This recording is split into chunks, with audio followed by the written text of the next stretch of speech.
Atu saja dalam melage bermetun telon judo gata lengelan sembah yang limang watai lon megade doa lon pinta.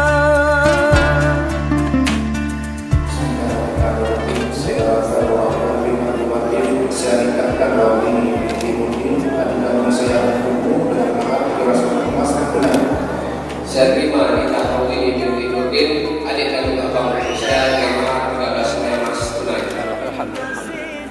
Alhamdulillah. Lon tuan ke